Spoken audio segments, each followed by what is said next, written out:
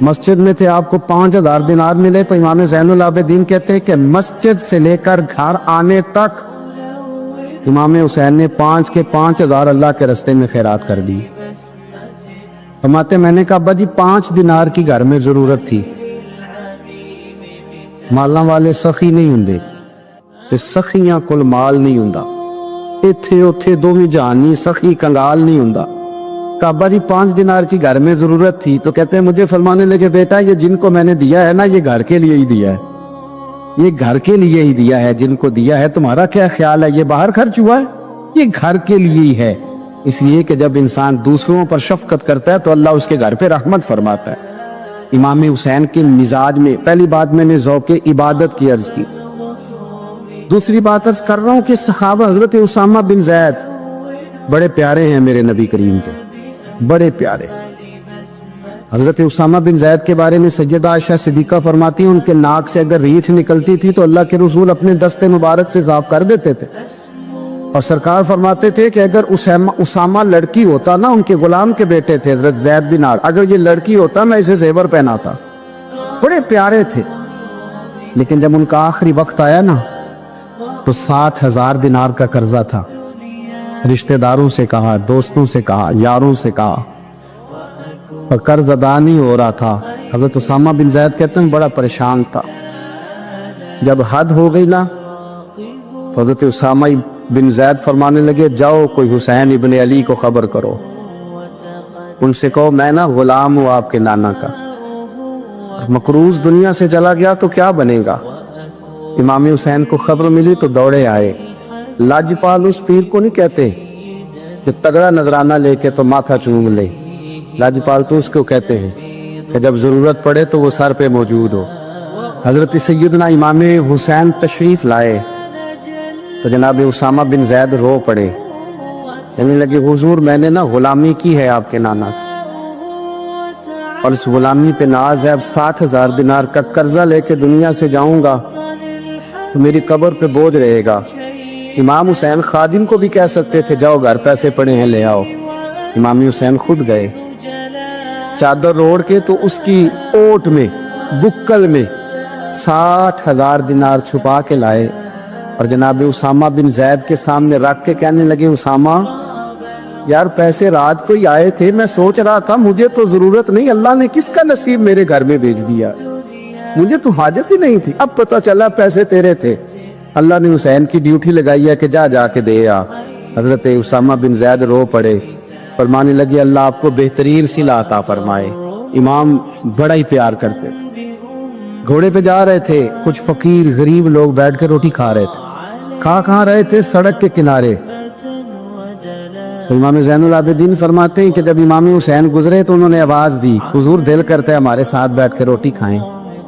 کائنات کے مالک و مختار کے نواسے اور دنیا کے سب سے بڑے شہزادے گھوڑے سے اترے اور غریبوں کے ساتھ سڑک پہ بیٹھ گئے, روٹی کھانے لگے اور دیر تک کھاتے رہے. اور جب فارغ ہو گئے تو فرمانے لگے کھانے کی ضرورت بھی نہیں تھی, حاجت بھی نہیں تھی, پر تم نے آواز دی تو دل رکھنے کو بیٹھ گیا تھا, اگر اجازت دے تو چلا جاؤں. یہ مزاج تھا, یہ طبیعت تھی. آپ کے ایک بھائی ہیں چھوٹے حضرت محمد بن حنفیہ نام ہے, حضرت مولا علی شیر خدا رضی اللہ تعالیٰ عنہ کی دوسری بیوی سے. ایک دن حضرت امام حسین ان کے گھر میں بیٹھے تھے تو کسی بات میں نا اختلاف رائے ہو گیا, تو امام علی مقام ناراض ہو گئے, فرمایا آج کے بعد تیرے گھر نہیں آؤں گا. رومال اٹھایا چلے گئے. لوگوں نے حضرت محمد بن حنفیہ رضی اللہ تعالیٰ عنہ سے کہا حسین تو ناراض ہو گئے, کبھی نہیں آئیں گے. آپ فرمانے لگے بھائی تمہارا ہے کہ میرا؟ جی بھائی تو آپ کے ہیں. فرمایا اگر کہو تو چند منٹوں میں حسین واپس آئے. جناب ناراضگی ہو گئی ہے. فرمایا ناراضگی ہوئی ہے پر میں اس کے دل کی نرمی کو تو جانتا ہوں, اس کے مزاج کے اندر جو محبت ہے اس سے تو ابھی آئے. کہ جناب وہ کیسے؟ فرمانے لگے دیکھنا ذرا. تو امام حسین نے خط لکھا, حضرت محمد بن حنفیہ نے رکا لکھا, کہنے لگے حسین میرے باپ کا نام بھی علی ہے اور آپ کے باپ کا نام بھی علی ہے, پر ایک فضیلت ایسی ہے جس میں آپ کا مقابلہ نہیں کر سکتا, وہ یہ ہے کہ آپ سیدہ فاطمہ الزہرا کے لال ہیں, اب محمد مصطفیٰ علیہ السلام کے نواسے ہیں. کہنے لگے بھائی جان آپ نے نانا جان کی وہ حدیث تو سنی ہوگی کہ دو لوگ ناراض ہو جائیں تو جو صلح پہلے کرے جنت میں پہلے جائے گا. فرمانے لگے دل میرا کر رہا تھا کہ پہلے صلح کر لوں، لیکن پھر بڑے بھائی کو پشت کروں گا جنت میں جاتے ہوئے. یہ بھی تو بے ادبی ہے نا. اب خط میں نے لکھ دیا ہے، آپ کا جو ارادہ ہو. امام حسین نے خط پڑھا تو آنکھوں میں آنسو آ گئے. پھر سے رومال اٹھایا. بچے پوچھنے لگے کہاں جا رہے؟ کہا بھائی کے گھر جا رہا. کہا آپ تو ناراض تھے. فرمایا تھا ناراض پر ہے تو میرا بھائی نا. ہو گئی بات ختم. بڑی دل میں نرمی، طبیعت میں سوز، لہجے میں گداز. حضرت امیر معاویہ رضی اللہ تعالیٰ عنہ نے ایک شخص کو بھیجا مدینہ منورہ شام سے. تو اس نے کہا میں نے امام حسین سے ملنا ہے، تعارف کیا ہے؟ جناب امیر معاویہ فرمانے لگے مسجد نبوی میں جانا جس کے گرد لوگ سب سے زیادہ ادب سے بیٹھے ہوں، اور جس کی باتیں سب سے زیادہ میٹھی ہوں، اور جس کی نظریں سب سے زیادہ جھکی ہوں، اور جس کے چہرے پر تمہیں سب سے زیادہ وقار نظر آئے وہی علی کے بیٹے حسین ہوں گے.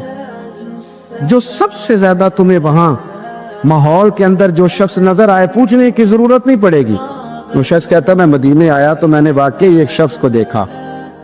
شہد کے گرد مکھیوں کا اتنا ہجوم نہیں ہوتا جتنا امام حسین کے گرد رسول اللہ کے غلاموں کا ہجوم تھا.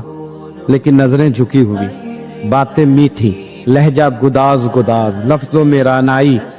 اور لوگ کئی باتیں پوچھتے تو علی کے صاحبزادے ایک کا جملہ بولتے تو لگتا یہ کہ وہ جملہ سیدھا دل میں اترتا چلا جاتا ہے.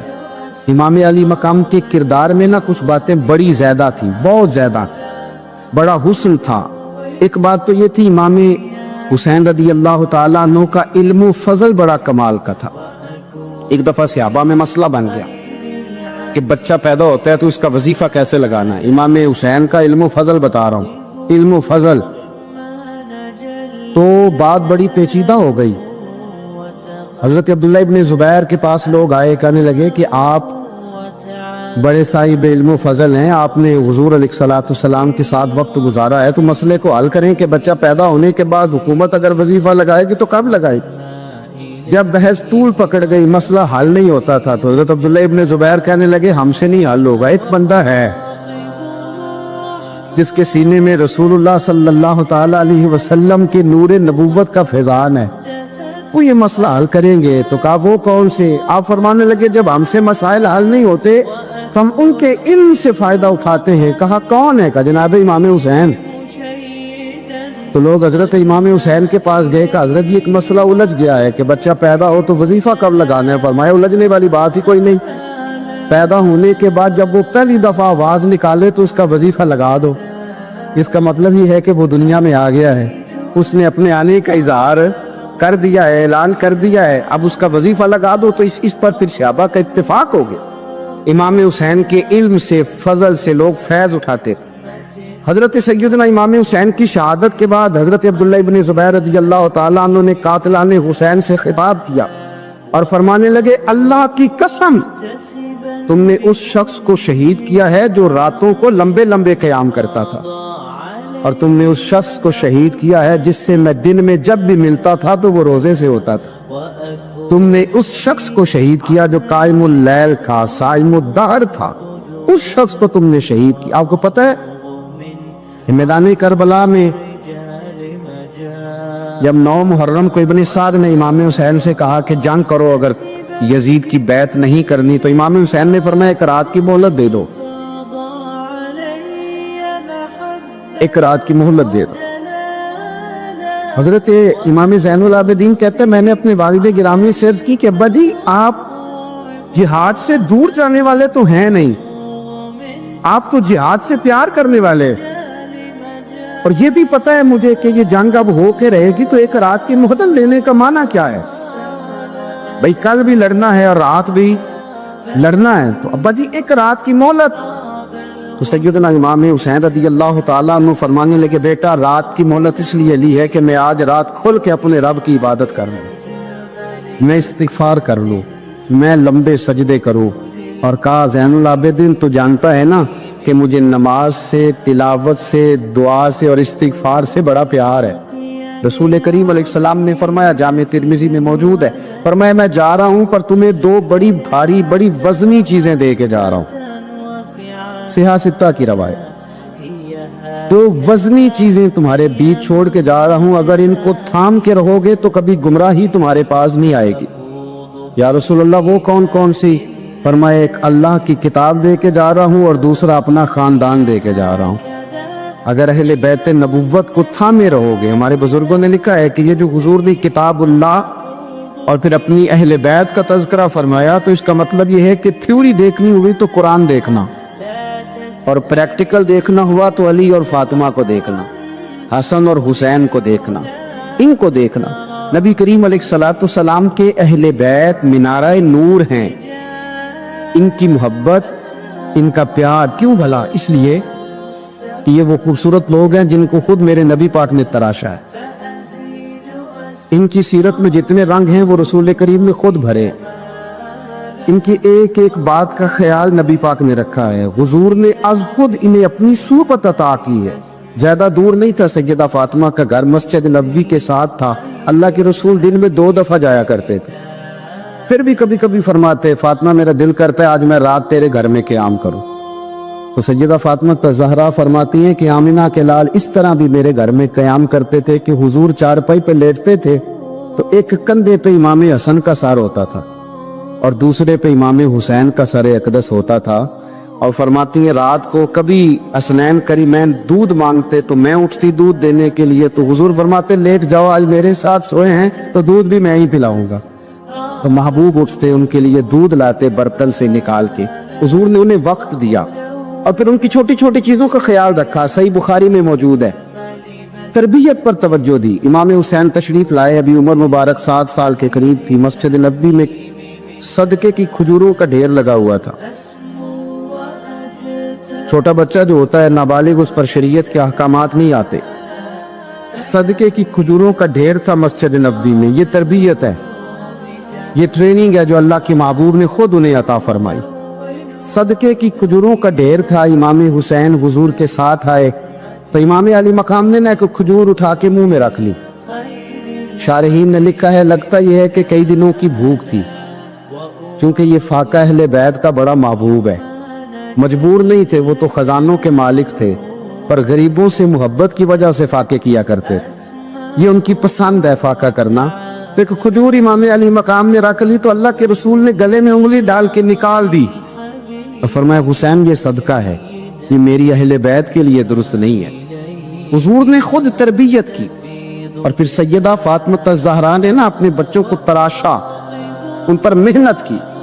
میں اکثر گزارش کرتا ہوں دوستوں سے، میں کہتا ہوں کربلا کا واقعہ کوئی حادثاتی نہیں ہے، اس کے پیچھے پوری ایک لاجک ہے، اس کے پیچھے پورا ایک فلسفہ ہے۔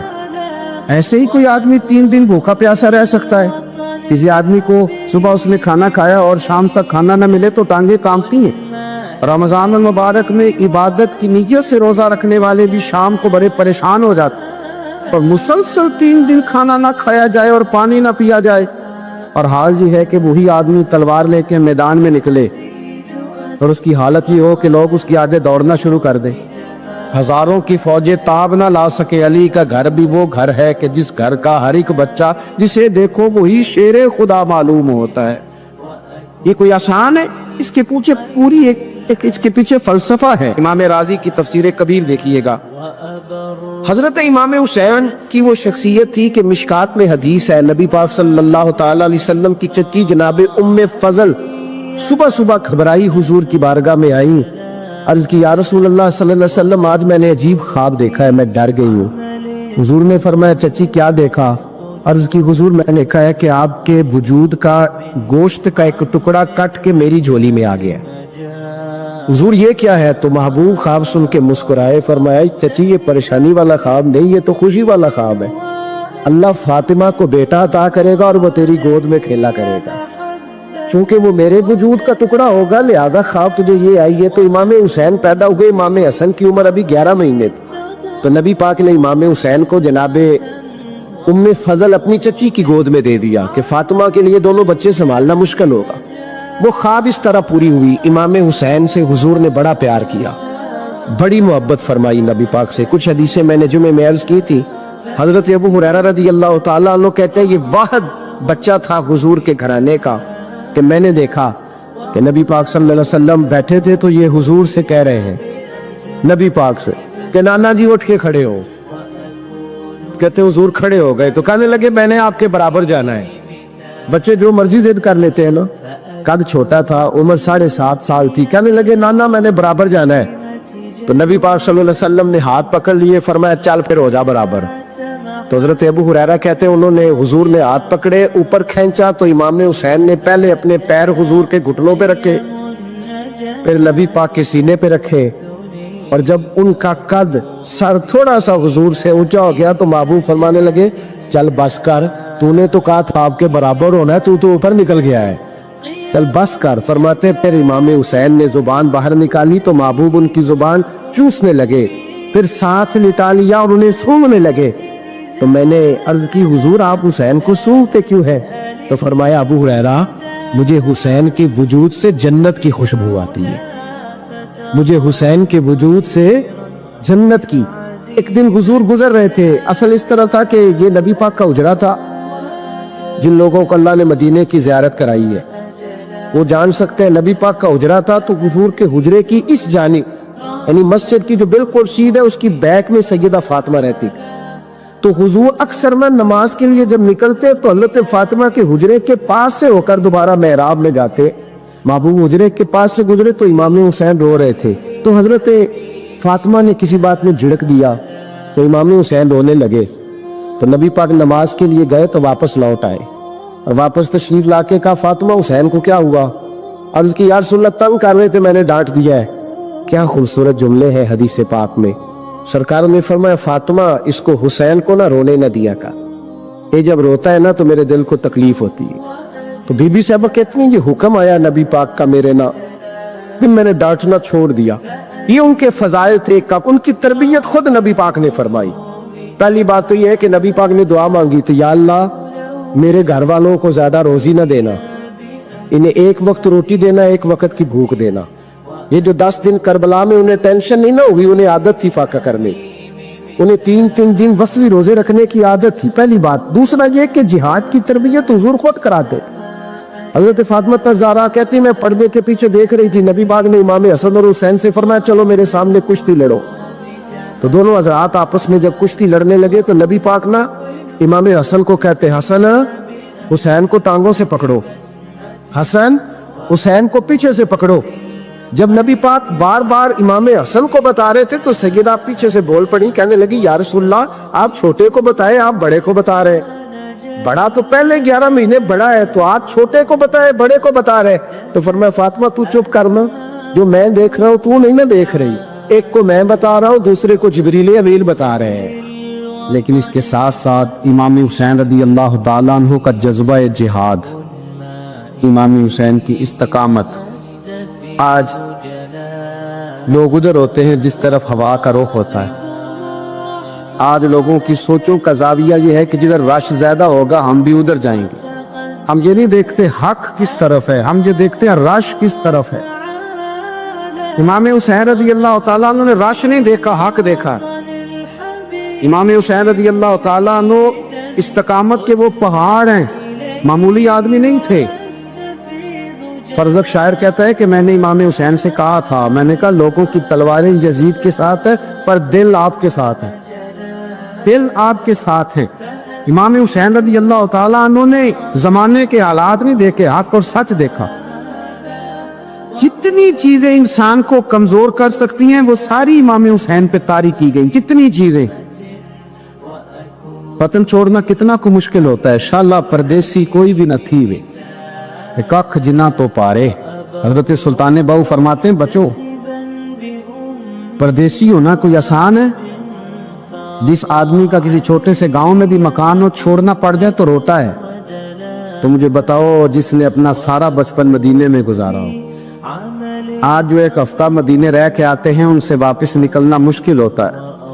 لیکن امام حسین حق کا رستہ تھا، وطن کی قربانی دی، اور معمولی وطن نہیں مدینے جیسا وطن.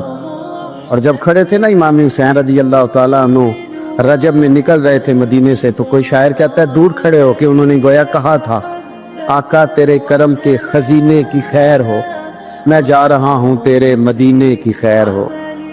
امام حسین نے وطن چھوڑا، کوئی لغزش نہیں پیروں میں، کوئی نہیں۔ شہزادوں والی زندگی تھی، مسجد نبوی کے امام تھے، نبی کریم علیہ السلام کے روضہ اطہر پر تشریف رکھتے تھے، زمانہ حیا کرتا، شان و شوکت تھی، پر حق کے لیے چھوڑا، نکل کر خانقاہوں سے ادا کر رسم شبیری۔ اور پھر بڑا مشکل ہوتا ہے، اس شخص کے ساتھ بچے اور عورتیں ہوں، وہ تو یہ کہہ کے لڑائی سے جان چھڑاتا ہے کہ میرے ساتھ فیملی ہے، نہ ہوتی تو تجھے بتاتا۔ پر امام حسین کو اولاد بھی کمزور نہیں کر سکی، عورتوں کا ساتھ ہونا کمزور نہیں کر سکا۔ پھر امام علی بھوک کتنا مشکل کام ہے۔ آج لوگ کہہ نہیں دیتے کہ میں تو اس لیے گناہ کرتا ہوں کہ رشوت اس لیے لے لیتا ہوں کہ بچے چھوٹے ہیں۔ 10 دنوں کی کم و بیش سفر، 3 دنوں کی بھوک اور پیاس، پر حق کے رستے میں امام حسین کو کوئی چیز کمزور نہیں کر سکی۔ اور پھر وہ جتنی باتیں لوگ کہہ سکتے تھے وہ ساری کہیں گئی، ساری۔ اور آ کے عرض کرنے لگا، حضور یہ کوئی معمولی دشمن نہیں، یہ وہ ظالم ہیں جو لاشوں پہ بھی گھوڑے دوڑا دیتے۔ تو امام علی مقام فرمانے لگے، جو شہادت کا جذبہ لے کے نکلے وہ پھر انجام نہیں دیکھا کرتا۔ وہ انجام، وہ جتنی چیزیں جو استقامت کے رستے میں آ سکتی ہیں وہ ساری چیزیں رستے میں آئیں، پر امام علی مقام نے کسی چیز کی پرواہ نہیں کی۔ آج کا مسئلہ یہ ہے کہ آج لوگوں میں استقامت نہیں ہے، رات کو کچھ ہوتے ہیں، سویرے کچھ ہوتے ہیں، دوپہر کو کچھ ہوتے ہیں، شام کو کچھ ہوتے ہیں۔ ہمارا کل انداز تکلم کچھ اور ہوتا ہے، صبح کچھ اور ہوتا ہے۔ امام علی مقام میدان میں رہے، ایک میت گھر میں ہو جائے تو کئی دنوں تک آنکھ کھلتی نہیں، ہوش رہتا نہیں۔ سب سے زیادہ مسائب امام حسین نے دیکھے، سب سے زیادہ، اور گھوڑے پر بیٹھنے سے پہلے ساری تکلیفیں آپ دیکھ چکے تھے۔ باپ کا جنازہ اٹھانا آسان ہوتا ہے، بیٹے کا جنازہ اٹھانا بڑا مشکل ہوتا ہے، پر امام حسین نے بیٹوں کے جنازے اٹھائے۔ حضرت علی اصغر کی لاش کو امام حسین نے اپنے دست مبارک سے دفن کیا، اور جناب علی اکبر کی میت کو جب آپ اٹھا کے لا رہے تھے تو سیدہ زینب فرماتی ہے کہ مجھے یوں کبھی لگتا تھا حسین کا قد بڑا ہے اور کبھی لگتا تھا علی اکبر کا قد بڑا ہے، اور فرماتی ہیں کہ پھر حضرت قاسم بن حسن کو بھی وہ اٹھا کے لائے، اور جناب عباس کے وجود سے الگ ہونے والے بازو انہوں نے لا کے حضرت عباس کے وجود کے ساتھ بھی رکھے۔ انہوں نے یہ سارا منظر دیکھا، لیکن جب حسین ابن علی اپنی دفعہ گھوڑے پہ سوار ہوئے تو لگتا یہ تھا کہ ان سے زیادہ بہادر کوئی نہیں۔ ایک جملہ بھی یزیدی فوج کے سامنے امام حسین نے کمزور نہیں کہا، ایک جملہ بھی، ایک فکرہ بھی کچا نہیں بولا، کہیں بھی کوئی منت نہیں کی، کسی جگہ بھی ان کے پائے استقلال میں کوئی لغزش نہیں آئی۔ جب لوگوں کو پتہ چل جائے کہ اب سامنے موت ہی موت ہے، سوائے اس کے چارہ کچھ بھی نہیں، تو بہت ساری رخصت اور اجازت تو دین بھی دیتا ہے، پر امام حسین کسی جگہ کسی رخصت پر عمل کرتے نظر نہیں آتے، ڈٹ کے بات کی ڈٹ کے۔ اور پھر جب میدان میں نکلے، اللہ اکبر، تو ابن سعد کہنے لگا کہ اگر 2 کر کے ایک کر کے جاؤ گے تو یہ 45,000 کا لشکر سارا حسین کاٹ ڈالے گا، یک بارگی حملہ کرو گے تو بات۔ اتنی استقامت، اتنا۔ آج تو لوگ ڈپریشن کے مریض ہیں، آج تو لوگ ٹینشن کے مریض ہیں، ہر دوسری بات میں لوگ کہتے ہیں وہ بڑا، پر کس بات سے؟ مطلب کیا آپ نے زندگی میں صرف جاب نہیں مل رہی، صرف بیماری آ گئی، صرف خرچہ نہیں گھر میں بڑا، کس بات کا ڈپریشن؟ امام حسین کی زندگی بتلاتی ہے وہ لوگ بھی کوئی دنیا میں کمال حاصل کر سکتے ہیں جو چھوٹی چھوٹی بات پہ روتے ہیں۔ مال بھی ہے، جوانی بھی ہے، گھر بھی ہے، مکان بھی ہے، بچے بھی ہیں، عزت بھی ہے، صرف پیسے نہیں۔ اور انسان ہے کہ آنکھیں نہیں کھل رہی، وہ سمجھتا ہے میں کسی کام کا ہی، فقط پیسے نہیں بس۔ او خدا کے بندو، امام علی مقام نے فرمایا سارا کچھ لٹا کے بھی جو میدان میں کھڑا رہے اسے حسین ابن علی کہا جاتا ہے، اسے حسین ابن علی کہا جاتا ہے۔ حسین ابن علی کی شان رفت کوئی کیا جانے، حسن جانے، علی جانے، نبی جانے، خدا جانے، کون جانے امام علی مقام کا معیار۔ تو امام حسین رضی اللہ تعالیٰ عنہ کی زندگی ہمیں بتاتی ہے کہ ذوق والی عبادت کرو، امام حسین کی زندگی ہمیں بتاتی ہے کہ جب تم سخاوت کرو تو پھر اپنی حیثیت سے بڑھ کر کرو، اور امام حسین کی زندگی ہمیں بتاتی ہے کہ دل میں کسی کے لیے کوئی بات نہ رکھو، صلح کرنے میں پہل کرو، محبتیں کرنے میں آگے بڑھو۔ اور امام حسین کی زندگی ہمیں بتلاتی ہے کہ جب دنیا میں تم نے کچھ کرنا ہے تو پھر ڈٹنا بھی سیکھو۔